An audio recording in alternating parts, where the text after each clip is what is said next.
Hey guys, this is Spartacus here, and we finally got ourselves the Season 1 roadmap within Call of Duty Vanguard and in Warzone.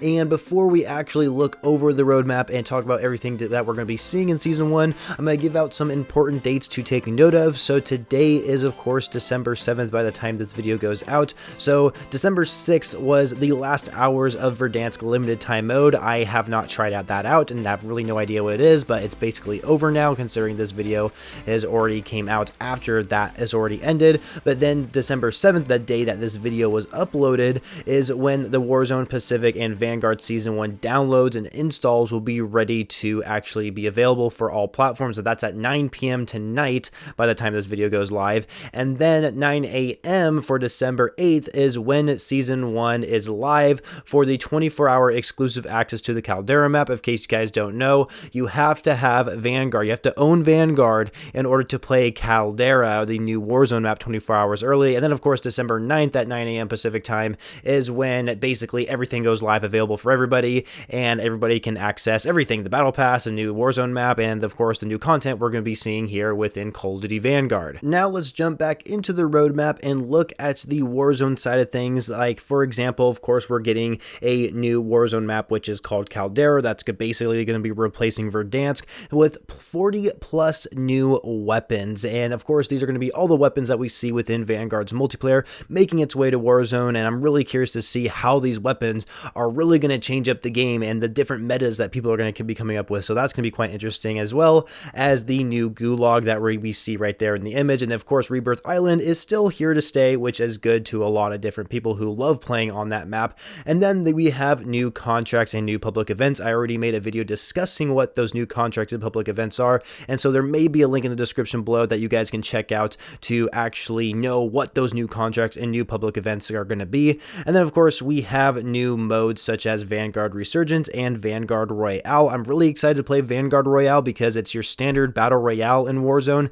except you can only use Vanguard weaponry, which I think is really cool. Then we have new combat vehicles. We have the fighter plane, squad vehicle, and cargo truck. And I believe there's also another ground vehicle that has an anti-aircraft weapon attached to it, like the AA turrets, for example, because there are stationary AA turrets around the Caldera map so you can shoot down fighter planes, but there's also some on the back of these cargo trucks, I believe. So make sure you're keep an eye out for those when you're playing with squads. And now if we move over to the multiplayer side of things, in Season 1, we are getting two new maps. We are getting Paradise and Radar. However, Radar is a reimagined version of Dome from Modern Warfare 3, and each of these maps will contain all the different types of combat pacing options. There are 6v6, 8v8, and 12v12 for Paradise. And then for Radar, there's 6v6, 7v7, 8v8, and 14v14. And then, of course, they are bringing back the mode Control, which I think is quite interesting, how that will play in Vanguard. And then there's going to be two new perks and a lethal that are coming to the Battle Pass, which we are going to be discussing right now. And if I'm being honest with you guys, I don't really like how they're adding perks into the Battle Pass, same with equipment as well. And it might actually have to do with the fact that what these perks actually are, making it feel like buying the Battle Pass is sort of like pay to win in a way. And so either way, let's just go ahead and actually talk about what these perks and equipment are before I get into my opinion. So the first perk is available in the perk 1 category, and you can get it at tier 21 of the Battle Pass. And it says sprinting reduces incoming damage. Breaking out into a regular sprint slightly reduces all damage from ballistics and explosives, while tactical sprinting can cut damage by more than a quarter of its normal value. The second perk you can get, which is also in the perk 1 category, and you get it at tier 44 of the Battle Pass, it says your vision pulses when enemies are nearby, even through walls. Similar to High Alert in previous games, but with shorter range, Intuition allows you to perceive threats before they round corners or burst through doors. This is done without the need to suppress them like piercing range. I think they meant to say piercing vision, making it more passive option for those looking for more close range engagement. So it acts like High Alert, except they don't have to be looking at you. You just get like your vision pulses when they're just behind a wall next to you or something like that. So I'll have to see how that plays out. And then, of course, we have a special incendiary grenade, and this is going to be in the lethal equipment, and then you can get it at tier 39 of the Battle Pass, and it says obscures an area in a white fog and burns those who come close. So it's basically a white phosphorus grenade is the best way way of like saying it. And so even though I don't have any experience using these perks or equipment just yet, I'm already kind of like, why do we need these perks and equipment in the game? Like first of all, intuition already sounds like another version of high alert, and so it just seems a little weird to like bring it to the game. And then serpentine just seems like it's like just too powerful. Like seriously, I feel like that'd be really annoying while shooting at an enemy while they're running away from you, and you're not going to be able to kill them because of that perk. And it just seems a little ridiculous. I guess the good news is these are in the perk 1 categories, which means it does replace your chance of using ghost or ninja. But at the same time, it's kind of like if you're just playing shipment, for example, ninja and ghost literally don't matter. And so these are literally going to be crutch perks while playing like the ship house 24/7 playlist, in my opinion. And so I just can't see this going well. But like I said, we'll have to see in game how this turns out. Also, with the special incendiary grenade, we already have the Molotov and the thermite in the game that kind of blocks enemy paths, except this time it acts like incendiary grenade, except it causes more smoke in the air, so it's not like that area isn't visible to enemy players. And so I just don't really see the point in having the incendiary grenade. We already have things that are like that already, so why bring it into the game again?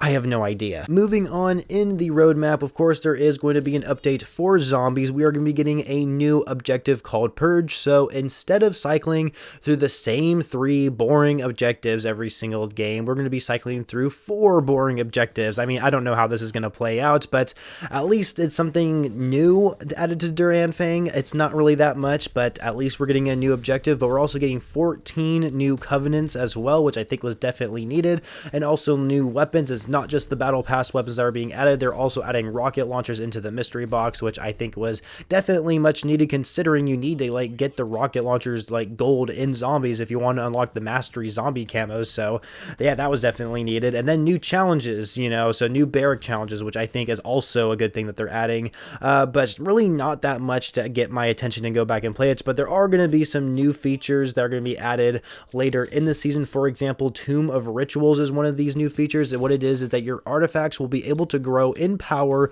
through the Tomb of Rituals, offering greater Dark Aether abilities to aid in your survival. And then of course there's like Von List's office, which I don't really know what that's supposed to be, and maybe it has something to do with like an Easter egg quest that they're finally adding to the game. But they are going to be adding some more support streaks such as the War Machine and Death Machine later in the season.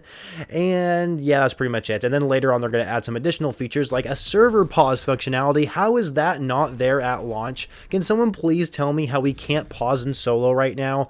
It makes no sense, and I just don't get it. I just don't get it, you guys. I should also quickly mention what leveling up is going to look like with your profile when the Season 1 does start. It's going to act exactly the same as it did with Black Ops Cold War, where every 50 levels is a new prestige all the way up to level 200, which is considered Master Prestige for the season. And then, of course, you can go all the way up to level 1000 for the season, and yeah, that's basically it. And of course, with each prestige that you got at the beginning of the season, you know, level 50, level 100, all that kind of stuff, of course you get an emblem of that prestige icon, and you also get a battle pass tier skip as well as a weapon blueprint for reaching level 50. So that's really cool. So it's exactly the same as we saw with Black Ops Cold War. Same with seasonal challenges. We are going to have multiplayer and zombie seasonal challenges, so every 10 levels you're going to unlock a new challenge to complete, and all the way up to level 190, which is the 20th challenge you can get. And if you complete all the challenges, you get an animated calling card, and I'm assuming they're going to do the same thing like they did with Black Ops Cold War, where you don't have to complete every seasonal challenge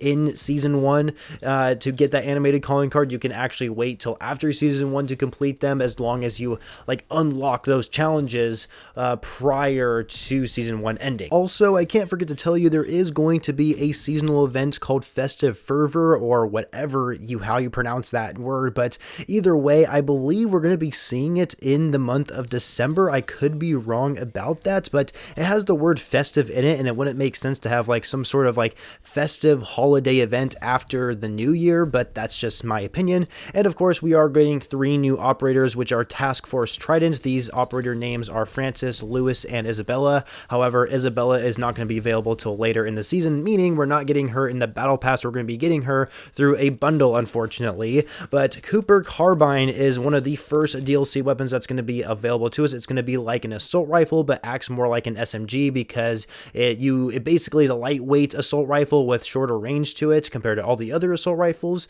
And then we have the sawtooth melee weapon as well as the katana, which I think is awesome. I'm going to be running around with the katana like crazy. But we also have the anti-tank rifle, which this is a returning weapon we've seen from World at War and from Call of Duty World War II. It's a heavy-duty sniper, and it's pretty much a reliable one-shot kill, but the ADS is most likely going to be slow as hell on this thing, but we'll have to see how it turns out. And then, of course, we're going to be getting the well gun in later in the season, which this gun looks pretty cool based on the image they gave us. And then, of course, there's going to be new bundles. You know, that's no big surprise there. So either way, that is Season 1 for Call of Duty Vanguard and multiplayer. It looks like we got a lot of things to look forward to, whether you're a Warzone or a multiplayer guy. I am mostly a Vanguard multiplayer guy rather than Warzone, but, you know, maybe my friends will go back and play Warzone. I can experience the Caldera map and have a really good time with it. We'll just have to see how things go, but I will make sure to keep you guys up to date when Season 1 does drop, and of course with these new content, and make sure I give gameplay for you guys of the new DLC weapons, the new maps, and a new Warzone content that we're going to be seeing in the next couple days. So either way, thank you guys so much for watching. Make sure you're subscribed to the channel if you haven't already for more Call of Duty videos every single day, and I shall catch you guys later.